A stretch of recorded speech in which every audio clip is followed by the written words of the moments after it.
Welcome to Cage Minds. I'm your host, Mika Frankl, and today we're talking bare knuckle boxing with Taylor Killer B. Starling. How you doing, man? I am fantastic. I'm ready to go. We're almost a week out, and I am ready. Man, and it's been a long time. We haven't done an interview in like 5 years. I know, and it seems like it was just yesterday, which is crazy.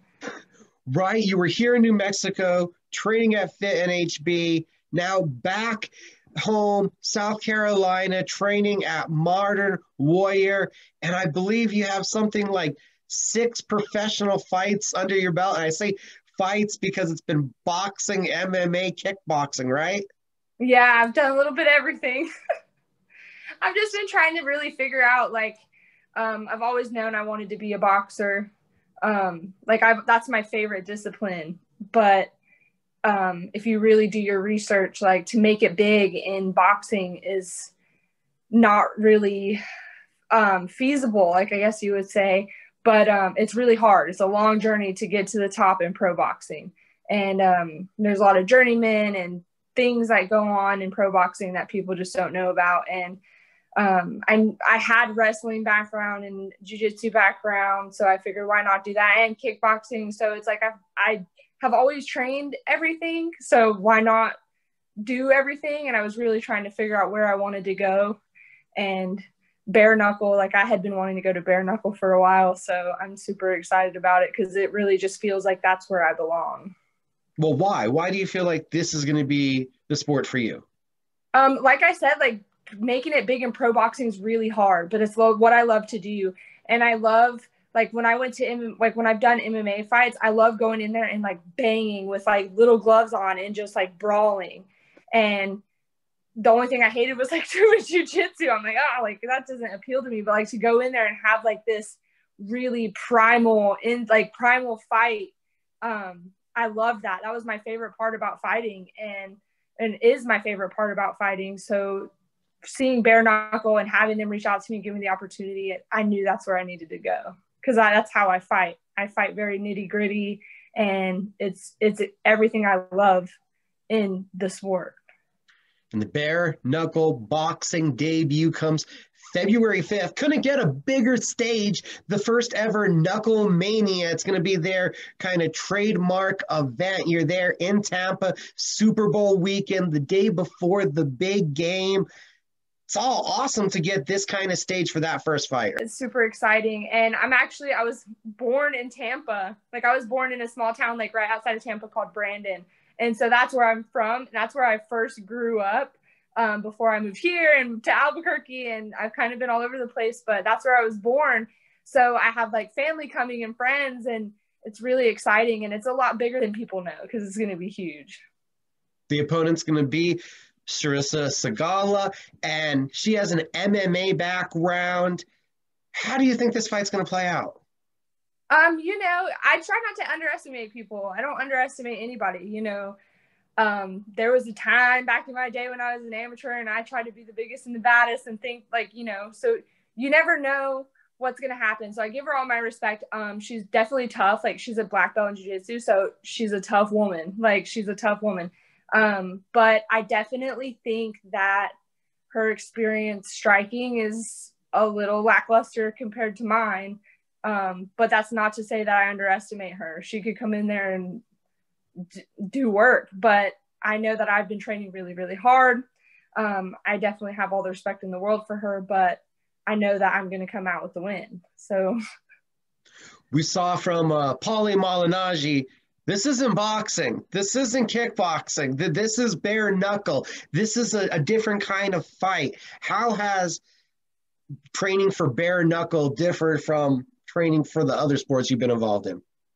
It's definitely a lot different. Like even in MMA, like when you're training for an MMA fight, you're doing so much wrestling and jiu-jitsu mixed in with your striking, for you to sit down and like really take the time to focus only on striking with no gloves on and things like that. Obviously you can't really spar with no gloves on with your teammates. So it's like asking to get hurt, but I've done a lot of conditioning and hitting the bag and focusing in on I've done like live rounds, but very slow pace, like focusing on that stuff. And I've been taking the time to focus on facial features and seeing like what I need to hit my target practice. And it's definitely a lot different. Like the first time I took the gloves off and hit the bag, I was like, wow, this definitely is a change, but it was exciting and I love it. It's been so fun. How do you condition those knuckles? I wrap my hands and I've hit heavy bags, I've hit mitts. I'm excited because I've watched so many of the fighters sit and talk about it in interviews and fights, like watching the bare knuckle fights and just studying every little bit of it. I'm ready. Like, I'm so excited. It makes me like, I feel like MMA has definitely given me a little bit of an advantage of getting used to the feel of like not having as much on your hands, but I know that it's going to be a different ball game, but I'm ready for it. Charisa comes in with all of her fights experience being in MMA. Do you feel that there's a little bit of advantage for you having had more boxing and kickboxing? Yeah, I mean, I definitely think so. She's definitely a tough girl, like I said, but boxing, like when you've done boxing fights and kickboxing fights where you're on your feet the whole entire time and you're forced to move and definitely you have to have good footwork. I feel like in MMA, you have to have good footwork too, but you could definitely rely on like being able to grab somebody or take them to the ground. It's a lot different. And it's definitely going to be like pushing the pace. I think a good thing for her in her advantage is being so used to long rounds because bare knuckle rounds are shorter. But I've been in 5-minute rounds, 3-minute rounds, 2-minute rounds. Like I'm ready for everything. So let's go.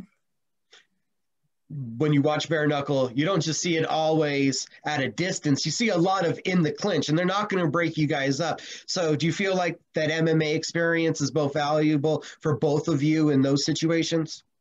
Absolutely. But it is like different. Like it's a different kind of clinch. Like you can grab somebody by the back of the head, but you have to follow it up by strikes a certain way, and you have to be careful. So I'm excited for that. It's just going to be different. Like I keep telling people, they're like, what do you expect? What do you expect? I'm like, I really don't know what to expect, but I'm ready to go fight. And that's it. Get a little more in detail to us of what your day looks like. We know Taylor is busy. She's a mother. She's working and training. Woo, Lord, it's a long day. It's like I have the boys, so they go to school every day, and thankfully I got lucky. I usually am working full time for an amusement park here called Carowin. So I'm usually like 9 to 6, and then leave work and go train all night long and stuff like that. But I've gotten fortunate, like right as I took this fight camp, my work sent us home. And I have a side job at a bakery. So I have 2 jobs. Like I have a part-time job, a full-time job. I take the boys to school. And this whole entire fight camp, I've been blessed with the opportunity of working from home.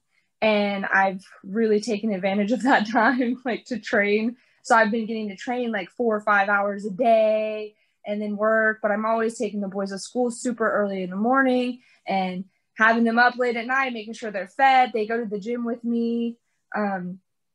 It's crazy. It's wild. Like the fact that I'm at home right now says a lot because I'm usually just going nonstop. And as soon as we hang up the phone, I'm going to go run and I'm going to go train, keep going. It's just never stop. But I really enjoy it. Like I enjoy my crazy pace. Like when I'm sitting at home, I'm like, oh gosh, I could be doing something. There's always something to be done. Your opponent has about a decade on you. You guys have about the same amount of professional fights, but it looks like she's had a lot of fights falling out. So do you think there's any kind of experience advantage that she has over you just because she's been training longer? No. I've been training for a long time. Like the only time I've taken off is when I had kids, and I started training at 13. So I've been doing it for a really long time. She might be doing it longer, but I've been doing it for a really long time. I've seen a lot of, I mean, if you ask me like jiu-jitsu wise, oh God, yeah, she can have that. But like, I've been doing it for a really long time too. I don't know, maybe she's wiser than me because I'm still young. But other than that, no, not really. Well, talking about your opponent, I saw an interview of her. She kind of said she expects Taylor to come in strong, to be wild, and that you don't like getting pressured. So how do you respond to those comments? It's funny. I've heard a lot of like different stuff, and I just whatever. I think I'm ready for whatever. I'm one of the things I pride myself on is I'm very adaptable. Like I can adapt to anything, and I'm ready. I have fought pressure fighters. I have fought people that don't pressure. I think everyone always has this like idea that I'm going to go in there and be wild. And I do like to go, like, I love a good brawl, but I usually pick up on what other people are giving me. So, like, if someone comes out in their wild, like, I try to, like, match the energy, but tenfold. Like, I'm ready to brawl. I'm ready to go slow. I'm ready to do whatever. Like, I really intend on picking her apart very quickly. I believe that. And I've said this before, like, I believe that I'm going to punch her and she's not going to enjoy it. We've mentioned how busy you are, the 2 jobs, the kids. Why continue to pursue this fight career? This is the one thing that has kept me going. And, you know, like we've talked about, like when I had kids, I definitely thought like, oh, like I'm not going to fight anymore. I'm a mom. I've got not just 1, but 2. Like it's hard to bounce back after you have a child. And then to make it 2, like I was like, I'm never going to be able to bounce back. The one thing that fueled my fire though was having 2 kids, and like it really hurt me so bad to think like I'm never going to fight again. It sucked. And then I just like, as I thought about it more, I was like, I'm about to bring, like I have brought 2 little humans into this world that one day are going to have dreams and goals and ambitions. And it's my job as a mother to support them and say, I want you to go for your dreams and your goals and your ambitions. And I want you to do all the things that you want to do in this life. But how can I tell them to do that if I don't do it myself? Like, what kind of example is it if I say, like, go for your dreams, but I quit mine? Like, go for your dreams, but I gave up on my dreams because of having children. Like, and I couldn't, it just didn't sit right with me. So I really was like, I gotta get back to it. And it just fueled my fire. And so now it makes me happy because I know I can say like, hey, I went for my dreams. You can go for yours too. And I did this and it was hard, but here I am and here I was and I did it. So you can do it too. And do they know that mom's a fighter? Yeah. What do they think? It's funny because like they're 3 and 4. So they understand, but they're also like, like what, they don't really like, they're not like wild about it. It's fun. Like they like to play fight with me. And when they go to the play, but they're not they're not like to the point where they really fully grasp everything about it. Like, but my son always tells me if I say like, oh, hey, mommy's going to fight, or talk to him about it. And he's like, you're going to win. You're going to win. And there's times where I've had like a busted nose or a black eye. And he's just like, are you okay? They love it though. They understand, like they understand to an extent for a 3 and a 4-year-old. Well, we said no expectations really set on for how the fight's going to play out. But right now, would you say the path you're following is being a bare knuckle boxer? I remember when bare knuckle started really blowing up and I had mentioned to one of my coaches, like, oh, I want to go do that. And they were like, yeah, you're an idiot. Like, why would you go and do something? That's just stupid. That's just ridiculous. But I remember I was like, but that sounds like fun to me. Like, I would love to go do that. And then I kind of pushed it to the back of my mind and I went to Glory and I had fun. It was great. But I was like, kickboxing, And then everyone was like, you have to go to MMA. You have to. You're a female.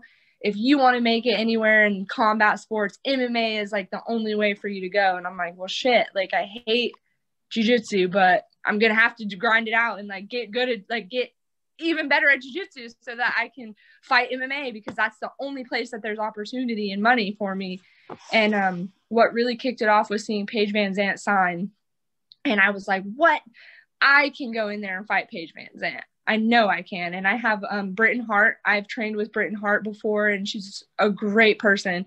And seeing her in Bare Knuckle, I was like, I can go to Bare Knuckle. And it just really started like sinking in more and more and more. And now when I sit and think about it, that's what I want to do. Like, if you ask me where I want my fight career to go, like, I don't want to be an MMA fighter. I don't want to be a kickboxer. I want to be a Bare Knuckle fighter, and I want to fight for them and have a good career with them.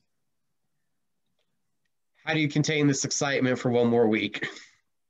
I don't know. Like, surprisingly, I've been surprisingly really calm. Like, okay, like, I know what my focus is set on. I know it's coming. And this has definitely been the biggest like experience with like people messaging me and on social media and interviews and things like that. And I've just been like really trying to handle everything swimmingly and just soak it all in, like I said. So I'm calm more in a sense of like focusing on like the job that I have to get done.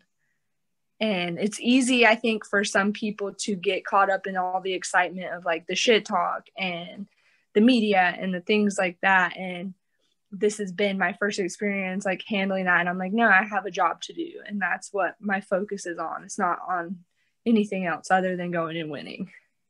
With the continued growth of Bare Knuckle and how we're seeing the women being focused on, it feels like the trash talk is kind of rising as everybody's trying to get noticed.